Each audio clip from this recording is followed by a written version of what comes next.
बाजी दोन्ही बाजूंनी करण्यात आली आणि आता मुख्यमंत्री देवेंद्र फडणवीस हे विधान भवनात दाखल झालेले आहेत।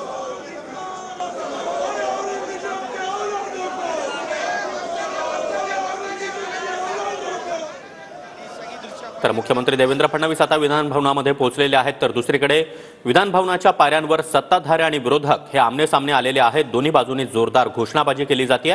एकीकडे शिंदे गटाकडून औरंगजेबाची कबर हटवण्याची मागणी मार्फत केली जाते आणि तीच मागणी जी आहे ती मुख्यमंत्री देवेंद्र फडणवीस यांच्या समोर विरोधकांनी या ठिकाणी केलेली असल्याचं आपल्याला पाहायला मिळतंय। सत्ताधाऱ्यांची संख्या मोठ्या प्रमाणात असल्यामुळे सत्ताधारी आमदार जे आहेत ते मोठ्या संख्येने या ठिकाणी आंदोलनाला उपस्थित असल्याचं सध्या आपल्याला पाहायला मिळतंय आणि विरोधक आमदार जे आहेत ते पायऱ्यांवरती वरच्या ठिकाणी आंदोलनाला या ठिकाणी असल्याचं आपल्याला पाहायला मिळतंय। अजय चौधरी, विकास ठाकरे असतील, नितीन राऊत असतील, विजय वडेट्टीवार असतील, सचिन अहिर असतील, हे सर्वच आमदार जे आहेत या ठिकाणी एकत्रित विरोधक जे आहेत एकत्रितपणे आंदोलन या ठिकाणी केलं।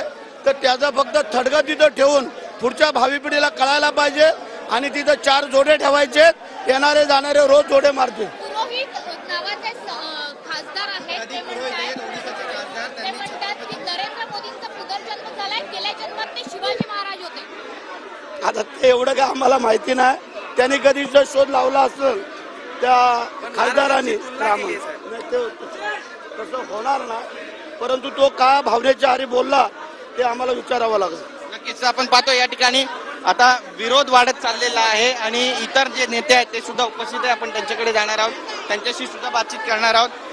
कसं पाहता या सगळ्या दोन्हीकडे सत्ताधारी विरोधक? खरं तर या महाराष्ट्रात हिंदुद्वेषी राजकारण आणि ज्या औरंग्यानं संभाजी महाराजांना हाल हाल करून मारलं त्या औरंग्याचं उदात्तीकरण ही लोक जर जाणीवपूर्वक करत असतील तर ह्यांचा निषेध केला पाहिजे।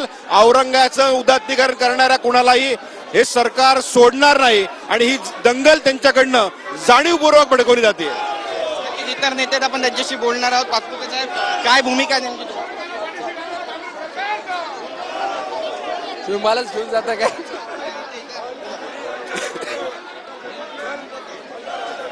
नाही, भूमिका एकदम रास्त आहे की जी मागणी केली जाते। तुमचे रेकॉर्ड कोण करतोय?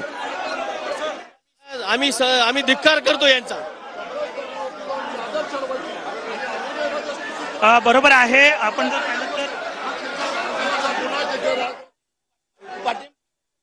चुकीचं आहे म्हणून जे काय त्यांचं राजीनाम्याचं जे काय त्यांनी नाटक केलंय त्याला उत्तर आम्ही सभागृहामध्ये देऊ। नितेश राणे ज्या पद्धतीने प्रक्षोभक भाषण करतायत त्याच्यामुळे ती दंगल पेटण्यास वाव मिळत असल्याचा आरोप विरोधक करतायत। त्याचं ते चौकशी आपले मुख्यमंत्री करतील आणि काय करायचं ते ठरवतील। दुसरीकडे आपण पाहतोय की आपण जी मागणी करताय की ती कबर हटवली पाहिजे, मात्र पुरातत्व विभागाने त्याला संरक्षण दिलेलं आहे असं मत फडणवीसांनी व्यक्त केलेलं आहे। तसंच अफजल खानाचं प्रतापगडच्या पायथ्याला जशी त्याची कबर होती आणि ती हटवली आणि त्याचं थडगं ठेवलं, त्याप्रमाणे त्याची जी मोठी कबर बांधलेली ती हटवावी आणि त्याचं दगडफेक झाली। एक ट्रॉलीवर दगड सापडले, कुठून आले हे दगड? आणि पोलिसांना मारले, पोलिसांवर दगडफेक झाली, पोलीस जखमी झालेत। याचा अर्थ त्या औरंगजेबाला मोठा करण्याकरता आणि त्याचं महत्व वाढवण्याकरता जाणीवपूर्वक जर एखाद्या समाजाला कुणी महाराष्ट्रामध्ये टार्गेट करत असेल तर आम्ही आमदार आणि मंत्री नंतर आहोत। आम्ही छत्रपती शिवाजी महाराजांचे आणि धर्मवीर छत्रपती संभाजी महाराजांचे भक्त पहिले आहोत। त्यामुळं आम्ही आता विधानसभा अध्यक्षांचं या सगळ्या प्रकरणाकडे सभागृहामध्ये आता लगेच तातडीनं हा मुद्दा त्यांच्या पुढे मांडणार आहे। अरे कोण करतंय? औरंगजेबाला मोठा कोण करतंय? जो औरंगजेब धर्मवीर छत्रपती संभाजी महाराजांच्या